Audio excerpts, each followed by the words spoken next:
morning everyone. I am Vidya of class 7A and I am here to talk about digestive system. Do you know where does this food go after we eat it? This food passes through a long canal known as the alimentary canal or the digestive tract. These alimentary canal has different compartments. The first part of the alimentary canal is the buccal cavity. Buccal cavity includes teeth, tongue and saliva. Teeth helps to chew, bite and grind the food, whereas tongue helps in tasting the food as it has different taste buds on its surface, and saliva helps in moisturizing the food, which makes it easier to swallow. Saliva is secreted from salivary glands. Saliva also helps in breakdown of starch into sugar. After the food is swallowed, food goes through the long continuous path which is known as the esophagus or the food pipe. Esophagus is a long path and this helps the food to reach the stomach. There is a movement happening in the esophagus which is known as peristalsis. This movement is a wavy like. The next part of the alimentary canal is the stomach. Stomach is J-shaped organ and it is widest part of the alimentary canal. In the inner lining of the stomach, there are some juices which is secreted. That is the mucus, hydrochloric acid and the digestive juices.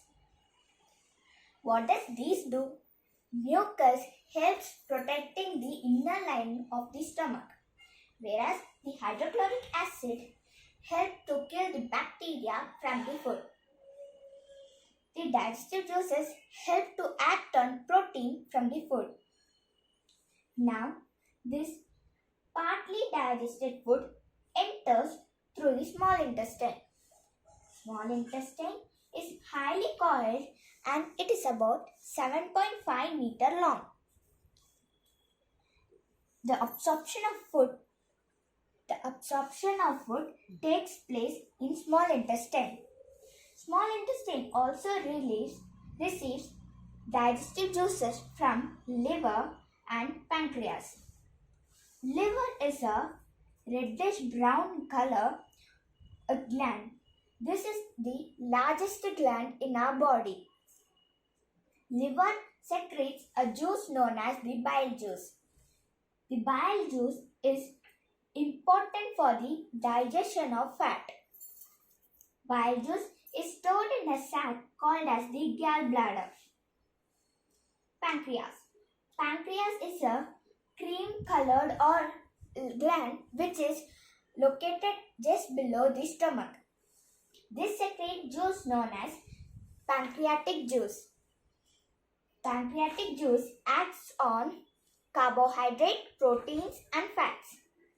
At the end of the small intestine, there are the components of the food change into simpler forms, which is carbohydrate to sugar, fat to fatty acids and glycerol, and protein to amino acids.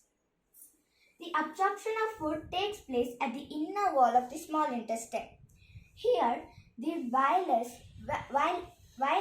are present. These are the finger-like outgrowths. There are thousands of them inside the wall of the small intestine. This helps in the absorption of food.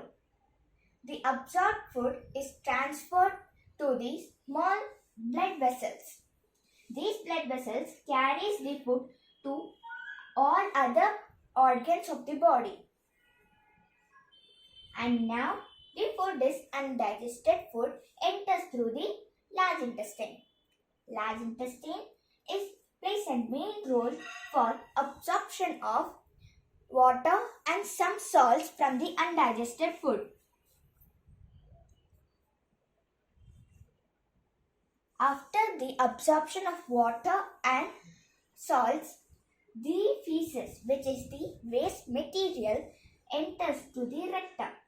Here it is stored and it is gone out through the anus time to time. This is all about the digestive system. Thank you.